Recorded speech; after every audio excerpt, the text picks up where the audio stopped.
हाँ भी सभी स्टूडेंट्स को गुड मॉर्निंग। तो अपने हार्ट जो टॉपिक चल रहा है उसको आगे कंटिन्यू करेंगे, लेके आए हैं हार्ट की नेक्स्ट क्लास।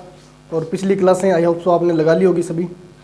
तो एक बार कमेंट करके सभी बता दो कि जो क्लासें आपने लगाई है उससे क्वेश्चन सोल्व हो रहे हैं, कैसी लग रही है। कुछ समझ में नहीं आया हो तो भी कमेंट करके बता दें कि सर इसके बारे में बताएं। अगर कोई डाउट हो, पूछना हो तो कमेंट कर दें एक बार, ठीक है। और जो भी आपको क्लास मिल रही है उसको ज़्यादा से ज़्यादा शेयर कर दिया करो, ताकि हमारा हौसला भी थोड़ा सा बढ़ता रहे, ठीक है। तो आगे बढ़ते हैं, टॉपिक को कंटिन्यू करते हैं। मैंने कल आपसे क्वेश्चन पूछा था कि हार्ट के अंदर हार्ट का मेन जो काम है वो क्या है। हार्ट को पंपिंग ऑर्गन बोलते हैं, पंपिंग ऑर्गन बोलते हैं। और उसके बारे में मैंने बताया था कि मेन ब्लड प्योरीफाई करने का काम किसका है, ऐसा कुछ करके कुछ क्वेश्चन पूछा था कल।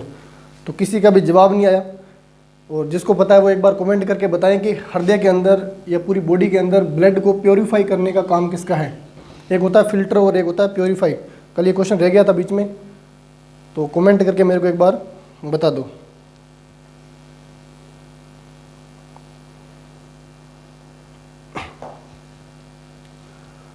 देखो प्योरीफाई का मतलब क्या हुआ, अपने शरीर के अंदर क्या है, फेफड़ा है। अपने शरीर के अंदर क्या है, फेफड़ा है। और फेफड़े से अपने को क्या मिल रही है, ऑक्सीजन मिल रही है। फेफड़े से अपने रक्त को क्या मिल रही है, ऑक्सीजन मिल रही है। तो उस रक्त को अपने क्या बोलते हैं, ऑक्सीजन युक्त रक्त बोलते हैं, ऑक्सीजनेटेड ब्लड। क्या बोलेंगे, ऑक्सीजन युक्त रक्त। क्लियर है। और इसी फेफड़े से क्या जा रहा है, CO2 कार्बन डाई, जिसको डीऑक्सीजनेटेड ब्लड बोलते हैं अपने, वो इसी फेफड़े से हवा के माध्यम से क्या हो रहा है, ऑक्सीजन कार्बन डाइऑक्साइड जो है वो क्या हो रही है, बाहर हो रही है, ठीक है। इसका खास तौर पे ध्यान रखना है। प्योरीफाई का अगर कैसे भी क्वेश्चन पूछा जाए कि प्योरीफाई करने का काम किसका है, तो प्योरीफाई करने का काम किसका है, फेफड़े का है। और फेफड़ों के अंदर जो प्योरीफाई होता है वो गैसीय विनिमय है, एक प्रकार का कैसा है, गैसीय विनिमय है। यानी गैसों के मध्य आदान प्रदान हो रहा है, और गैस के कारण जो प्योरीफिकेशन हो रहा है वो किसके अंदर हो रहा है, फेफड़े के अंदर हो रहा है। नॉर्मली प्योरीफिकेशन या फिल्टर की बात करें तो प्योरीफिकेशन या फिल्टर का काम किसका है, किडनी का है। किसका हो जाएगा, किडनी का। प्योरीफिकेशन या फिल्टर का वर्क जो है मेन वो किसका हो जाएगा, किडनी का हो जाएगा, जिसको अपने क्या बोलते हैं, रक्त का फिल्टर, या इसको वृकक बोल देते हैं। हिंदी के अंदर क्या बोल देते हैं, वृकक बोल देते हैं। किडनी इंग्लिश में ध्यान रखना, और हिंदी के अंदर इसी को क्या बोलते हैं, वृकक। तो ये क्या करती है, रक्त का फिल्टर करती है। जो भी अशुद्धियाँ हैं रक्त के अंदर, जैसे मैं मेन अशुद्धि की बात करूँ, जो यूरिया है, यूरिया मूत्र की सहायता से क्या होती है, उत्सर्जित होती है। यूरिया मूत्र की सहायता से क्या होती है, उत्सर्जित होती है। और यूरिया पहले किस रूप में होती है, अमोनिया के रूप में होती है। किसके रूप में होती है, अमोनिया के रूप में। अमोनिया का फॉर्मूला क्या है, NH3। ये अमोनिया है।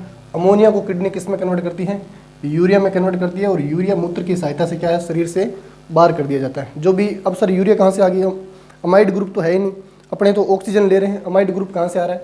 अगर कोई साइंस के बंदे बैठे हैं और ऐसा दिमाग लगा रहे हैं, तो देखो अपनी कोशिकाओं ने क्या किया है, ग्लूकोज को तोड़ा है। अपनी कोशिकाओं ने क्या किया है, ग्लूकोज को तोड़ा है। किस प्रकार से तोड़ा है, एनर्जी बनाने के दायरे से तोड़ा है। ऑक्सीजन का उपयोग करते हुए अपने सेल ऑर्गन ने, जिसकी मैं बात करूँ माइटोकॉन्ड्रिया ने क्या किया है, ग्लूकोज को तोड़ा है। और ग्लूकोज को तोड़ते वक्त कार्बन डाइऑक्साइड बाहर गैस के रूप में निकल रही है, और उस दौरान वहाँ पे क्या मिलता है, अमोनिया बनता है, अमाइड ग्रुप बनता है।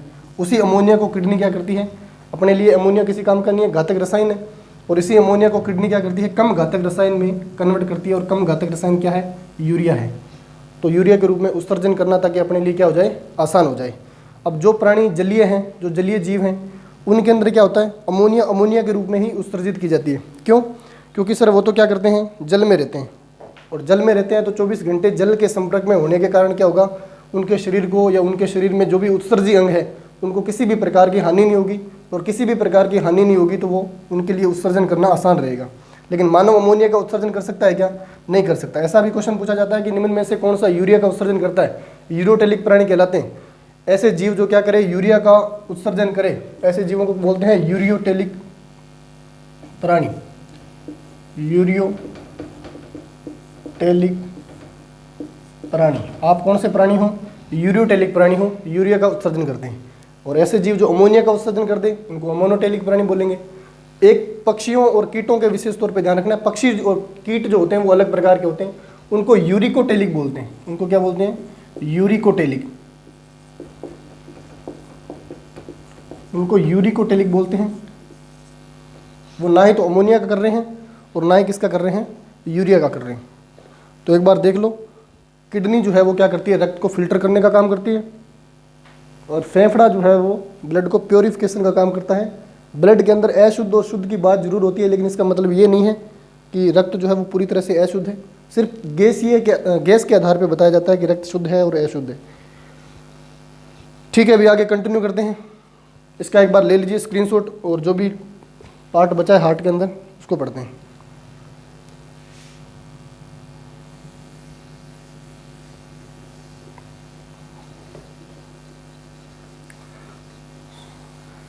सभी स्टूडेंट क्लासों में कंटिन्यू रहा करो, जो क्लासें आपके लिए लगाई जा रही है उनको लगाते रहो और नोट्स बनाते रहो। ठीक है, जैसे हार्ट ख़त्म हो जाएगा तो आपका क्या होगा? लाइव क्लास के दौरान टेस्ट होगा, जैसे पहले हुआ था। जैसे पहले लाइव क्लास के अंदर क्लास लेके आए थे ना टेस्ट की, ऑब्जेक्टिव क्वेश्चन की, वैसे अपने क्वेश्चनों का पिटारा एक बार वापस करेंगे। उसमें ओनली फॉर हार्ट से संबंधित क्वेश्चन होंगे। ठीक है, तो मैं एक बार हृदय का डायग्राम वापस बना रहा हूँ, और अब की बार कैसा बना रहे हैं? आयत के आकार का बना रहे हैं हृदय को। 4 कक्षक आगे। ये कौन सी साइड आ जाएगी हृदय की? ये आ जाएगी राइट साइड आ जाएगी। ये कौन सी साइड आ जाएगी?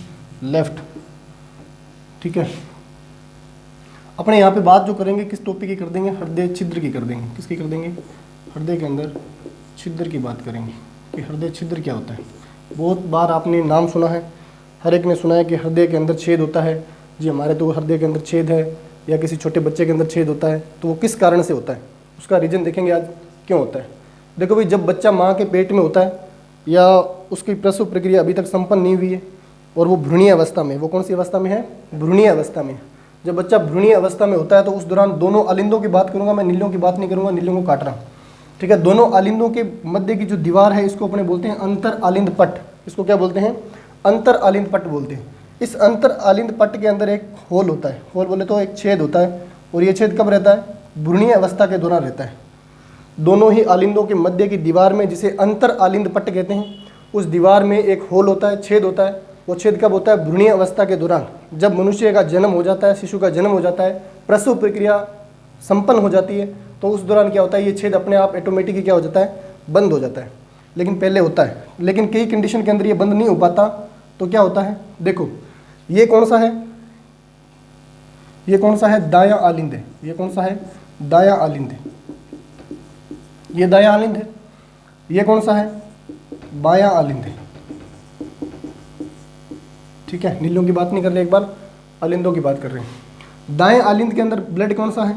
अरे देखो, शरीर से जो वेसल्स आ रही थी, यहाँ पे अपने क्या बनाया था? शरीर बनाया था, और शरीर से जितना भी ब्लड आ रहा था वो इम्प्योर था, और ऊपर क्या था? फेफड़ा था। ऊपर फेफड़ा था, और शरीर से जितना भी ब्लड आ रहा था वो कैसा था? इम्प्योर ब्लड था। अब इम्प्योर ब्लड जो है सबसे पहले कौन से में आता है? कौन से कक्षक के अंदर आता है? तो दाएं आलिंद के अंदर आता है, क्योंकि दाएं आलिंद को अपने क्या बोला है? हृदय का प्रवेश द्वार बोला है। तो दाएं आलिंद क्या होगा? CO2 वाला ब्लड आएगा या O2 वाला आएगा? तो इसके अंदर भी कौन सा ब्लड आ जाएगा? डीऑक्सीजनेटेड, यानी कार्बन डाइऑक्साइड वाला ब्लड आ जाएगा। उसी प्रकार से नीचे वाले नीले के अंदर भी कैसा आएगा? CO2 वाला आएगा। ठीक है, ऐसे निकली वेसल और वापस किस में जाएगी? प्योरिफिकेशन के लिए फेफड़ों में जाएगी। और फेफड़ा क्या करेगा? अब कार्बन डाइऑक्साइड को, CO2 को तो बाहर कर देगा, और इन किसको कर देगा? ऑक्सीजन को कर देगा। अब ऑक्सीजन इन हो जाएगी तो बाएं आलिंद के अंदर ऑक्सीजन वाला यानी शुद्ध रक्त आएगा। बाएं आलिंद के अंदर कैसा आएगा? शुद्ध रक्त आएगा, ऑक्सीजन वाला ब्लड आएगा। अब ऑक्सीजन वाला ब्लड आएगा तो नीचे नीले में किसमें, जो बायां नीले है उसमें भी कौन सा ब्लड जाएगा? डबल बाइकस्पिड कपाट से कौन सा ब्लड जाने वाला है? ऑक्सीजन वाला जाने वाला है। तो हृदय के 2 कक्षक में तो पूरी तरह से प्योर ब्लड है, और 2 कक्षक के अंदर कैसा है? इनप्योर ब्लड है। कौन कौन से में है? दाएं आलिंद और दाएं नीले के अंदर तो कैसा है? इनप्योर है, और बाएं आलिंद और बाएं नीले के अंदर कैसा है? प्योर है। दोनों का ध्यान रखना, हृदय की एक साइड में तो प्योर ब्लड है और एक साइड में इनप्योर ब्लड है। तो सर प्योर और इनप्योर से क्या लेना देना? देखो, जैसे ही शिशु का जन्म हो गया, भ्रूणावस्था उसकी टूट चुकी है, प्रसव प्रक्रिया के दौरान वो बाहर आ चुका है। ठीक है, तो जैसे ही बाहर आता है तो उसके अंदर बहुत सारी कंडीशन के अंदर मान लो 70% तो ये छेद जो होता है वो सभी मनुष्य के अंदर भर जाता है, लेकिन क्या होगा कभी कभार ये छेद बंद नहीं होता। अब बंद नहीं होगा तो बताओ क्या होगा, ये भी आलिंद ये भी आलिंद, दोनों में अंतर क्या है? दोनों में अंतर केवल एक ही है कि इस आलिंद के अंदर तो शुद्ध ब्लड है ऑक्सीजन वाला, और इसके अंदर क्या है? अशुद्ध ब्लड है। अब शुद्ध और अशुद्ध ब्लड क्या होगा? मिक्स होगा। शुद्ध और अशुद्ध ब्लड क्या होगा? मिक्स होगा। तो सर अभी तो काम चल रहा है, बाहर आते ही तो आप बोल रहे हो कि अशुद्ध और शुद्ध ब्लड मिक्स हो रहा है, लेकिन जब वो भ्रूणीय अवस्था में था तब भी तो जीवित था, तो कैसे काम चल रहा था? तो मैंने आप लोगों को पहले भी बताया होगा, जब भ्रूणीय अवस्था के अंदर शिशु होता है, ये मैं माँ का गर्भाशय बना रहा हूँ इस प्रकार से, जब भ्रूणीय अवस्था में शिशु होता है तो शिशु को एक टिश्यू की सहायता से सारी एनर्जी और ऑक्सीजन प्रोवाइड करवाई जाती है। जब भ्रूणीय अवस्था में शिशु होता है, माँ के पेट में होता है गर्भाशय में, तो एक टिश्यू होता है जिसको अपने क्या बोलते हैं? अपरा बोलते हैं। इसको क्या बोलते हैं? अपरा बोलते हैं, और इसी को बोलते हैं प्लेसेंटा। इसी को क्या बोलते हैं? प्लेसेंटा बोलते हैं। अरे देखा होगा अपनी नाभि के साथ में बच्चा जब जन्म लेता है तो अपनी नाभि के साथ में एक तंतु जैसी संरचना जुड़ी हुई होती है, एक टिश्यू जुड़ा होता है जिसको अपने क्या बोलते हैं? नाड़ बोलते हैं। या सुना होगा नाड़ काट दी बच्चे की, या धीरे धीरे वो नाड़ सूखती है, उसको अपरा या प्लेसेंटा बोलते हैं। और वही अपरा या प्लेसेंटा क्या करती है? माँ से जितना भी, माँ के ब्लड में जितनी भी ऑक्सीजन आ रही है वही ऑक्सीजन शिशु को मिलती है, और जितनी भी एनर्जी आ रही है एटीपी के रूप में, अन्य जो भी मटेरियल आ रहा है शिशु के लिए जो उपयोगी है, वो सारा उसको कहाँ से मिलता है? माँ के शरीर से मिलता है। क्लियर है? अब उस दौरान तो इसको ऑक्सीजन लेने की जरूरत नहीं पड़ी, क्योंकि ऑक्सीजन तो कहाँ से आ रही थी? माँ के ब्लड से आ रही थी। अब ये बच्चा क्या है? जन्म ले चुका है, और जन्म लेने के बाद में इसका प्रथम बार जो हार्ट धड़केगा, उस दौरान क्या होगा? शरीर के अंदर बहुत सारी इम्प्योरिटी है, उसके अंदर कार्बन डाइऑक्साइड की मात्रा ज़्यादा है। तो प्रथम बार जब ये हृदय धड़केगा तो क्या होगा? जैसे ब्लड सर्कुलेशन सिस्टम स्टार्ट होगा तो कार्बन डाइऑक्साइड और इधर इस साइड में कौन सा है? ऑक्सीजन वाला ब्लड है। ये दोनों ब्लड क्या हो जाएंगे? मिश्रित हो जाएंगे। ये बार बार दोनों ब्लड मिश्रित होते रहते हैं। मिश्रित होने के कारण इसमें क्या हो जाएगी? दोनों ब्लड मिश्रित होंगे तो शरीर के अंदर ऑक्सीजन की मात्रा जो है वो कम हो जाएगी, और जितने भी ऑर्गन है उनके पास में ऑक्सीजन जो है वो कम पहुंचेगी। ऑक्सीजन कम पहुंचेगी तो क्या होगा? शरीर जो है वो नीला पड़ने लग जाएगा। शरीर क्या हो जाएगा? नीला पड़ने लग जाएगा। और शरीर जब नीला पड़ने लग जाए तो इसको एक प्रकार का रोग बोलते हैं, और इसका रोग का नाम क्या है? इस रोग को बोलते हैं ब्लू बेबी सिंड्रोम। इसको क्या बोलते हैं? Blue baby syndrome. तो सर ब्लू बेबी सिंड्रोम रोग किससे होता है? तो ध्यान रख लेना, ब्लू बेबी सिंड्रोम कब होता है? जब कार्बन डाइऑक्साइड और ऑक्सीजन दोनों आपस में क्या होने लग जाए? मिश्रित होने लग जाए। अब मिश्रित होने से रीजन मेन उत्पन्न क्या हो रहा है? मेन बाहर निकल के रीजन क्या आ रहा है कि ऑक्सीजन का लेवल जो है वो बॉडी के अंदर कम हो रहा है। ऑक्सीजन का लेवल जो है वो बॉडी के अंदर कम हो रहा है। जब जब ऑक्सीजन का लेवल बॉडी के अंदर कम होगा तो अपना शरीर जो है वो कैसा हो जाएगा? नीला पड़ने लग जाएगा। देखा होगा डेड बॉडी जो होती है, अरे जब भी कोई व्यक्ति मरता है, डेड बॉडी जो होती है उसके अंदर सबसे पहले हार्ट रुकता है। जब हार्ट रुक जाएगा तो क्या होगा? उसके अंदर पंपिंग ऑर्गन काम करना बंद कर देगा, तो ऑक्सीजन की सप्लाई रुक जाएगी। और ऑक्सीजन की सप्लाई रुक जाएगी तो क्या होगा? शरीर जो है वो ऑर्गन के पास में ऑक्सीजन पूरी तरह से नहीं पहुंचेगी, तो क्या होगा? व्यक्ति जो है वो नीला पड़ने लग जाएगा। ऐसी कंडीशन के अंदर नीला क्यों पड़ता है? क्योंकि कार्बन डाइऑक्साइड की मात्रा शरीर के अंदर ज़्यादा हो जाती है, और ऐसी कंडीशन के अंदर या ऐसी स्थिति के अंदर व्यक्ति जो है वो नीला पड़ जाता है। वही कंडीशन किसकी रहती है? कई बार किसी को बिजली के झटके लगते हैं, ऐसी कंडीशन में भी व्यक्ति थोड़ा सा डर के मारा, अरे किसी की डर लगने की स्थिति के कारण भी क्या हो सकता है? ऑक्सीजन का लेवल कम हो सकता है। ठीक है, और ऑक्सीजन का लेवल जैसे ही कम होगा तो शरीर कैसा हो जाएगा? नीला पड़ जाएगा। वैसे ओजोन के कारण भी शरीर नीला पड़ता है, उसके कारण भी ब्लू बेबी सिंड्रोम रोग होता है। तो दोनों रोगों का ध्यान रख लेना। एक तो ब्लू बेबी सिंड्रोम रोग किससे हो रहा है? ऑक्सीजन का लेवल कम होने से हो रहा है। और ऑक्सीजन का लेवल कब कम होगा? जब ऑक्सीजन क्या कर जाएगी? शरीर के अंदर ओजोन में अपघटित हो जाएगी या ओजोन बनाने लग जाएगी, तो उस दौरान भी क्या होगा? शरीर के अंदर ऑक्सीजन का लेवल कम होगा और व्यक्ति नीला पड़ जाएगा। इसी को क्या बोल देते हैं? ब्लू बेबी सिंड्रोम बोल देते हैं। और ये रोग जो है वो ज़्यादातर किस में होता है? बच्चों में होता है। ये रोग ज़्यादातर बच्चों में होता है, बड़ों में नहीं होता, क्योंकि बच्चों में जैसे ही बच्चा जन्म लेगा तो पता चल जाएगा कि उसके अंदर तो हार्ट के अंदर क्या है? छेद है। और बहुत टाइम तक तो डॉक्टरों से इलाज करवाते हैं, दवाइयाँ लेते हैं, लेकिन उसके बाद में अगर फिर भी नहीं हो तो सर्जरी करनी पड़ती है और इस होल को बंद किया जाता है। और इस होल का नाम आप विशेष तौर पे ध्यान रखोगे, इस होल को बोलते हैं फोसा ओवेलिस। इसको क्या बोलते हैं? Fossa ovalis. डॉक्टरी की टर्म के अंदर या साइंस के अंदर इसको क्या बोलेंगे? फोसा ओवेलिस बोलेंगे। और नॉर्मल भाषा में अपने इसको बोल सकते हैं कि हार्ट का छेद है। हार्ट के अंदर तो क्या हो गया साहब? छेद हो गया। ले लो एक बार इसका स्क्रीनशॉट ले लो।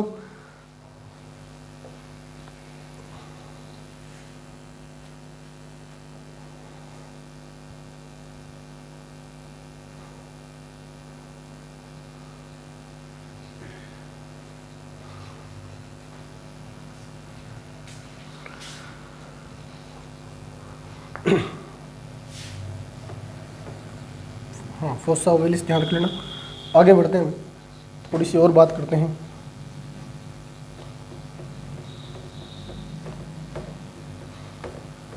कमेंट करके बताएं मेरे को, कमेंट करके मेरे को बताएं कि जो हार्ट के डॉक्टर होते हैं, स्पेशलिस्ट होते हैं, स्पेशलाइजिस्ट होते हैं, उनको क्या बोलते हैं।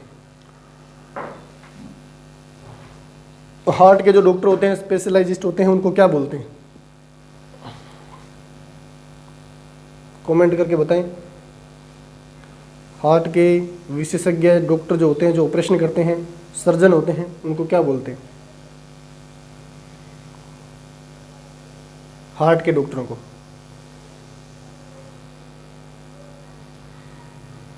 ऐसा क्वेश्चन आज तक बहुत बार कंपटीशन एग्जाम में पूछा जा चुका है कि हृदय छिद्र को कहा जाता है, नाम वापस लिख रहा हूं मैं, क्या बोलते हैं, फोसा ओवेलिस बोलते हैं। ध्यान रखें विशेष तौर पे, हृदय छिद्र को क्या बोलते हैं, फोसा ओवेलिस बोलते हैं। ठीक है, अब इसकी सप्लाई कहाँ से हो रही है सर, इसका नियंत्रण कहाँ से हो रहा है, तो मैं आपको ब्रेन पढ़ाऊंगा, और जिन्होंने पढ़ रखा है, जिनको पता है थोड़ा बहुत, उसको पता है कि ब्रेन के अंदर एक पार्ट होता है जिसको बोलते हैं हाइपोथैलेमस। क्या बोलते हैं, हाइपोथैलेमस।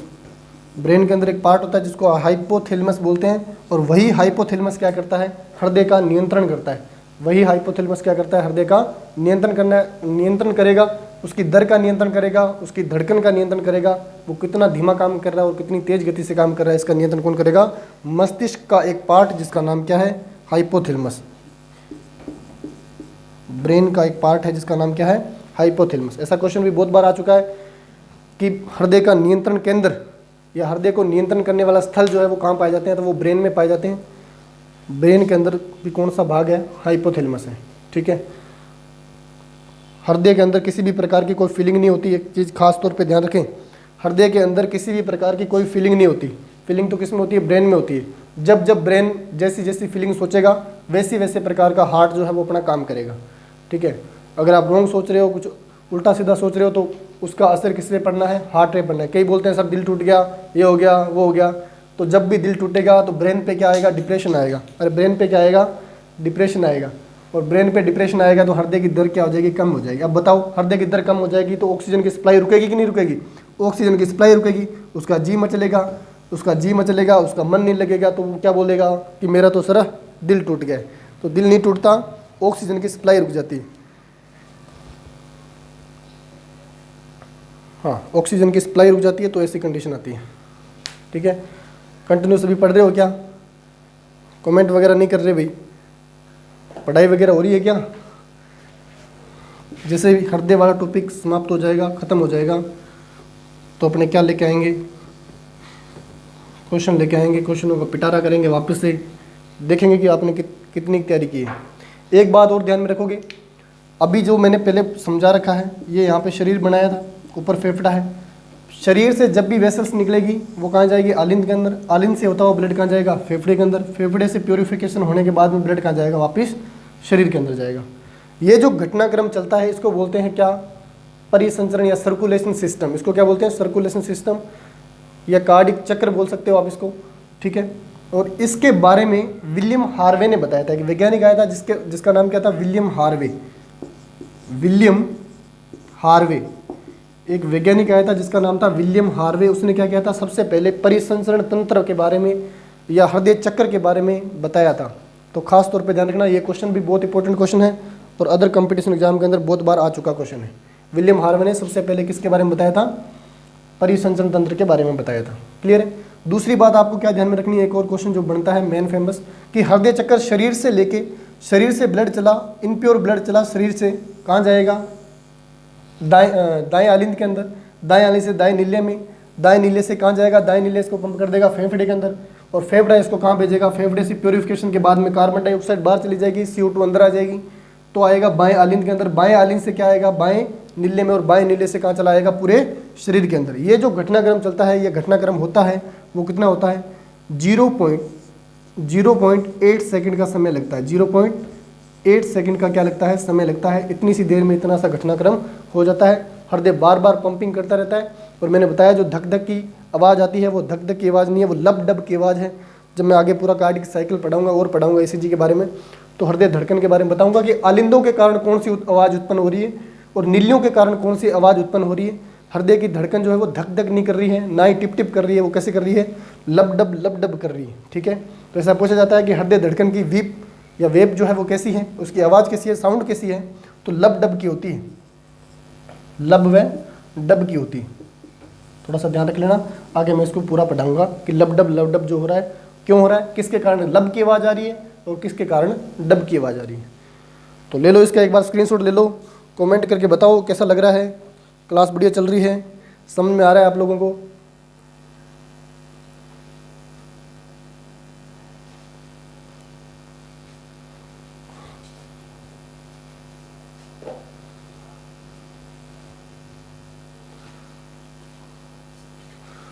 हाँ, कमेंट करके बताएं,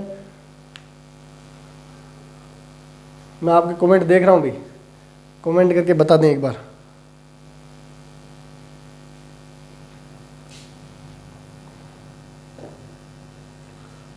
ठीक है, तो ये तो इसकी बात होगी।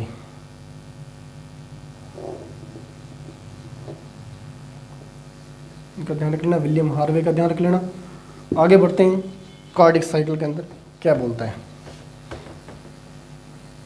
हृदय के बारे में, और विशेष जो मेन पॉइंट है वो क्या ध्यान में रखना है, कहाँ कहाँ से क्वेश्चन निकल सकता है। देखो, एक केंचुए का विशेष तौर पे ध्यान रखना, मैं कुछ जीवों के बारे में बता रहा हूँ, कुछ स्पेशल टर्म है, बहुत ही मोस्ट इंपॉर्टेंट करके स्टार मार्क करके लिख लेना इसको। कितने स्टार मार्क कर लेना, सभी पे ट्रिपल स्टार मार्क कर लेना, मैं एक कर रहा हूँ।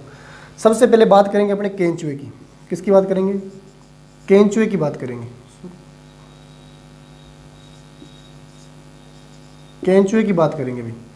केंचुए के अंदर कितने हृदय होते हैं, केंचुए के अंदर जो हृदय होते हैं उसकी संख्या कितनी रहती है, 4 रहती है। ठीक है, 4 हृदय होते हैं। केंचुआ एकमात्र ऐसा प्राणी है जिसके अंदर हृदयों की संख्या कितनी है, 4 है, याद रख लोगे।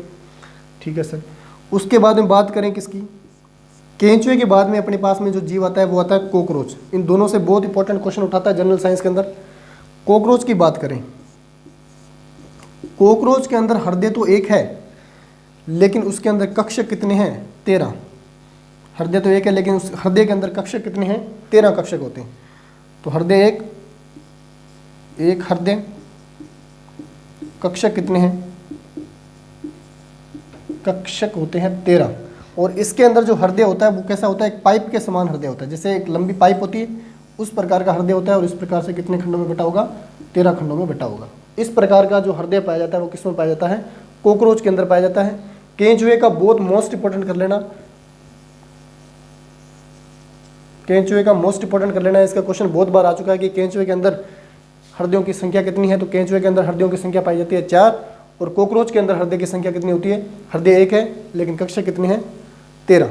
उसी प्रकार से मानव में ध्यान रखोगे, मानव के अंदर क्या कंडीशन है बताओ कमेंट करके। मानव के अंदर हृदय एक है, कक्षक कितने हैं, 4, 2 आलिंद और 2 नीले। ठीक है, इस प्रकार से इन जीवों का विशेष तौर पर ध्यान रखना।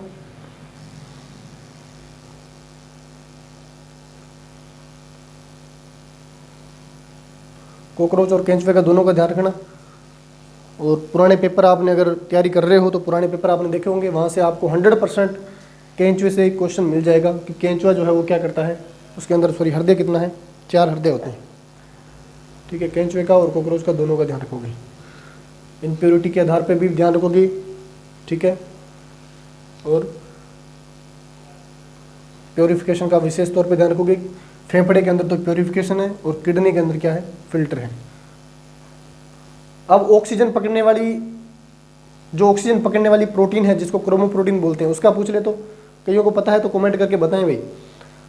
अपने अंदर जो ऑक्सीजन दौड़ रही है, सर ऐसा क्या है ब्लड के अंदर, ऐसा रक्त के अंदर क्या है कि वो ऑक्सीजन को तो ले रहा है और कार्बन डाइऑक्साइड को फेफड़ों के पास में लेके जाके छोड़ रहा है, तो कौन आ जाएगा वहाँ पे, हीमोग्लोबिन आ जाएगी। अरे अपने ब्लड के अंदर, मैंने ब्लड पढ़ा रखा है आप लोगों को, अपने ब्लड के अंदर एक लाल रंग की क्रोमोप्रोटीन पाई जाती है। अपने ब्लड के अंदर लाल रंग की क्रोमोप्रोटीन पाई जाती है जिसको अपने क्या बोलते हैं, हीमोग्लोबिन बोलते हैं, HB से प्रेजेंट करते हैं। और मनुष्य के अंदर हीमोग्लोबिन की जो मात्रा रहती है वो कितनी रहती है, 14 से 16 का रेशो मैंने बोला था, ध्यान रखना है। और मेन स्टार मार्क कर लेना, क्या, 15। ठीक है, ये आंसर आपका सही जाएगा। हीमोग्लोबिन की मेन क्या ध्यान में रखोगे, कंटिन्यू रेशो लगभग में जो ध्यान रखना है वो 14 से 16 है। और मेन फिक्स जो डाटा ध्यान में होना चाहिए वो क्या है, 15 mg प्रति ग्राम के अंदर हो जाएगा। ठीक है, तो ऑक्सीजन को पकड़ने वाला हीमोग्लोबिन है, और एक हीमोग्लोबिन अणु कितने ऑक्सीजन को पकड़ सकता है? एक हीमोग्लोबिन अणु कितने ऑक्सीजन को पकड़ सकता है? तो मैंने इसके बारे में भी थोड़ा सा समझा रखा है, तो यहाँ पे वापस बता देता हूँ। एक हीमोग्लोबिन अणु है, जैसे मान लो ये अपना क्या है, एक हीमोग्लोबिन अणु है, और इस एक हीमोग्लोबिन अणु के अंदर ये कितने भागों में बटा हुआ है? एक हीमोग्लोबिन अणु 4 भागों में बांट रहे हैं। एक हीमोग्लोबिन अणु के अंदर एक फेरसाइन है, एक साइड में क्या है, एक फेरसाइन है, Fe+2 है। इस साइड में भी क्या है, एक Fe+2 है, इस साइड में भी Fe+2 है। एक हीमोग्लोबिन अणु की बात कर रहा हूँ मैं, अपना ये क्या है, एक Hb का अणु है। एक हीमोग्लोबिन अणु के अंदर 4 फेरसाइन है, और 4 फेरसाइन होने के कारण प्रत्येक फेरसाइन के बार में 4 पायरोल बल्ले हैं। प्रत्येक फेरसाइन के बार में कितनी बल्ले हैं? 4 पायरोल बल्ले हैं। चारों ध्यान में रख लोगे इस प्रकार से, 1 2 ये 3 ये 4, इस प्रकार से इसमें भी कितनी पायरोल बल्ले हैं? पायरोल बल्ले का मतलब होता है घुमावदार बल्ले। एक हीमोग्लोबिन अणु के अंदर 4 फेरसाइन हैं, और प्रत्येक फेरसाइन के बार में 4 पायरोल बल्ले का घेराव है। तो एक ऑक्सीजन की सूत्र क्या होता है? ऑक्सीजन का सूत्र क्या होता है? O2। O2 आएगा तो माइनस का भी ऊपर क्या आएगा? O2 आएगा। माइनस और प्लस माइनस की तरफ खींचेगा, ठीक है, या माइनस पॉजिटिव की तरफ खींचेगा, तो ऑक्सीजन की सूचिता कितनी आ रही है? 2 आ रही है माइनस की। तो प्रत्येक अणु के साथ में क्या जुड़ेगा? एक ऑक्सीजन का अणु जुड़ेगा। प्रत्येक अणु के साथ में, फेरसाइन के साथ में क्या जुड़ेगा? ऑक्सीजन का अणु जुड़ेगा। हीमोग्लोबिन के एक अणु के अंदर 4 फेरसाइन है। 4 फेरसाइन के साथ में, प्रत्येक फेरसाइन के साथ में एक ऑक्सीजन का अणु जुड़ेगा। तो कितने ऑक्सीजन के अणु जुड़े हैं? 1 2 3 और 4 ऑक्सीजन के अणु जुड़े हैं। इस प्रकार से हीमोग्लोबिन के साथ में क्या जुड़ती है? ऑक्सीजन जुड़ती है। तो बताओ कार्बन डाइऑक्साइड आसानी से जुड़ पाएगी क्या इससे? कार्बन डाइऑक्साइड आसानी से जुड़ पाएगी क्या हीमोग्लोबिन के साथ में? नहीं जुड़ पाएगी। क्यों? क्योंकि उसका फॉर्मूला तो क्या है? CO2। वो इस प्रकार से आसानी से नहीं जुड़ पाएगी, लेकिन जुड़ेगी कौन? ऑक्सीजन जुड़ेगी। लेकिन कार्बन मोनोऑक्साइड की मैं बात करूं, एक होता है कार्बन डाइऑक्साइड और एक होता है कार्बन मोनोऑक्साइड। कार्बन मोनोऑक्साइड जो गैस है वो अपने लिए CO2 की तुलना में 100 गुना घातक है। CO2 की तुलना में 100 गुना घातक कौन सी गैस है अपने लिए? Carbon monoxide. क्योंकि कार्बन मोनोऑक्साइड जो होती है वो 100 गुना प्रबलता के साथ में जुड़ती है हीमोग्लोबिन के साथ में, और एक बार अगर जुड़ जाए तो हीमोग्लोबिन के अणु को छोड़ती नहीं है। ऑक्सीजन जुड़ती है तो छोड़ देती है। फेफड़े के पास में जाने के बाद में ऑक्सीजन जो है वो क्या करेगी? हीमोग्लोबिन जो है वो ऑक्सीजन को क्या करेगा? छोड़ सकता है, या ऑक्सीजन खुद छोड़ देती है फेफड़े के पास में। कार्बन डाइऑक्साइड छोड़ देती है, लेकिन कौन नहीं छोड़ेगा? कार्बन मोनोऑक्साइड जो है उसकी बंधुता ज़्यादा होती है, ये ऑक्सीजन के साथ में ज़्यादा प्रबलता से जुड़ती है, तो ये अपने लिए सबसे घातक गैस हो जाएगी। ठीक है, तो एक हीमोग्लोबिन अणु कितने अणुओं को जोड़ सकता है? 4 अणुओं को जोड़ सकता है। ये ध्यान रखोगे। एक हीमोग्लोबिन अणु कितने ऑक्सीजन के अणुओं को लेके जाता है या जोड़ता है? 4 ऑक्सीजन के अणुओं को। क्यों जोड़ता है? क्योंकि एक हीमोग्लोबिन अणु के पास में फेरसाइन की संख्या कितनी है? 4 है। ठीक है, अभी एक बार इसका स्क्रीनशॉट लो और बताओ समझ में आया है क्या? कमेंट करके बता दो एक बार कि आप लोगों को समझ में आया है, यस या नो।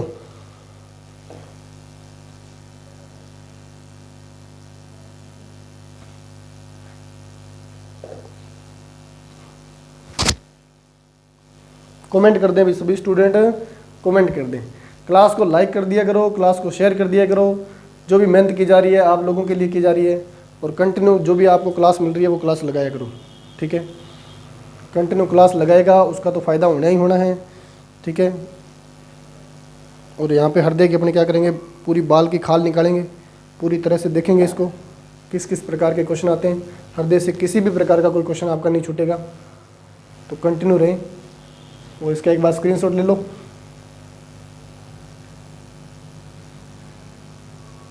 हाँ, तो अभी ये मत बोलना कि सर दिल टूट गया है या दिल के अंदर ये नहीं हो रहा और वो नहीं हो रहा। क्या बोलना है अभी तो कि ऑक्सीजन की सप्लाई नहीं हो रही, और ऑक्सीजन की सप्लाई जब जब रुकेगी तब तब क्या होगा? जी मचलेगा, जी घबराएगा। ठीक है, जिसको बोलते हैं आप आम भाषा के अंदर मूड ऑफ होता है, तो सर वैसा मूड भी ऑफ होगा। क्यों होगा? क्योंकि बॉडी के अंदर पूरी तरह से ऑक्सीजन नहीं पहुंच रही, और जब तक ऑर्गन के पास में ऑक्सीजन नहीं पहुंचेगी। अरे बताओ, ऑर्गन क्या कर रहा है? एटीपी बना रहा है, ऊर्जा बना रहा है। मैंने कल ही बताया था कि अपनी ऑक्सीजन क्यों चाहिए? क्योंकि अपने क्या कर रहे हैं? ऊर्जा बना रहे हैं। कोशिकाएं क्या कर रहा है? ऊर्जा बना रहा है। अब ऊर्जा ही शरीर के अंदर नहीं बनेगी तो क्या होगा? ऊर्जा ही शरीर के अंदर नहीं बनेगी तो क्या होगा? एनर्जी मिलेगी क्या? एनर्जी नहीं मिलेगी, और जिस कंडीशन में एनर्जी नहीं मिलती उस कंडीशन में मूड ऑफ रहता है। तो इस कारण से क्या मिलेगा? क्या होगा, मूड ऑफ रहेगा। तो आप ये कभी मत बोलना अब कि दिल के अंदर, हाँ दिल के अंदर छेद वाली कंडीशन को विशेष तौर पे ध्यान रख लेना। फोसा ओवेलिस बोलते हैं, नाम ध्यान रखना। दिल के छिद्र को क्या बोलते हैं, कब बढ़ता है और कब ये होता है, शिशु अवस्था के अंदर या भ्रूणी अवस्था के अंदर ये होता है, और कब बढ़ता है, जन्म के पश्चात बढ़ता है। जन्म के पश्चात कितना टाइम लगता है, लगभग 1 हफ्ता या 1 से 2 हफ्ता का टाइम लगा सकते हो कि इतने टाइम में ये भर जाता है। अगर नहीं भरे तो इसको क्या करना पड़ता है, जो डॉक्टर होते हैं हृदय के डॉक्टर का मैंने पूछा था कि कमेंट करके बताएं कि हृदय के डॉक्टरों को क्या बोलते हैं, स्पेशलिस्ट जो होते हैं उनको बोलते हैं कार्डियोलॉजी। हृदय का अध्ययन करना क्या कहलाता है, कार्डियोलॉजी। और वो हृदय का अध्ययन पूरी तरह से कर चुके हैं, इसलिए तो डॉक्टर हैं, तो उनको क्या बोल देंगे, कार्डियोलॉजिस्ट बोलेंगे। उसको क्या बोलेंगे, कार्डियोलॉजिस्ट। हाँ, डॉक्टर क्या कहलाएंगे, कार्डियोलॉजिस्ट। तो विशेष प्रकार के जो अच्छे कार्डियोलॉजिस्ट होते हैं उनके पास में इनको लेके जाएंगे, उस बच्चे को, उस व्यक्ति को। तो पहले अगर आराम से गौर करके और इस छेद को भरवा लिया जाएगा तो आगे लाइफ में प्रॉब्लम नहीं आएगी, वरना वो व्यक्ति जो है वो लाइफ के अंदर कभी भी जा सकता है, कभी भी टपक सकता है। तो जिसके अंदर भी ऐसी कंडीशन आती है तो उसका तुरंत इलाज करवाएं, और क्या करवाएं, इस फोसा ओवेलिस वाले छिद्र को बंद करवाएं, क्योंकि ये क्या हो रहा है, CO2 वाला और ऑक्सीजन वाला ब्लड जो है वो मिश्रित हो रहा है। इस कारण उस व्यक्ति के अंदर बुली बेबी सिंड्रोम या बार बार नीला पड़ता है या चक्कर आते हैं या किस प्रकार की जो भी घटनाएं हो रही है वो इसके कारण होती है। क्लियर है सबको, ठीक है। अभी आज के लिए इतनी क्लास रहेगी, हृदय को आगे कंटिन्यू रखेंगे। नेक्स्ट पार्ट में आपको मिलेगा, पुराने जो भी क्लासें आपने लगाई है उनको आगे कंटिन्यू कर देना और पढ़ते रहना।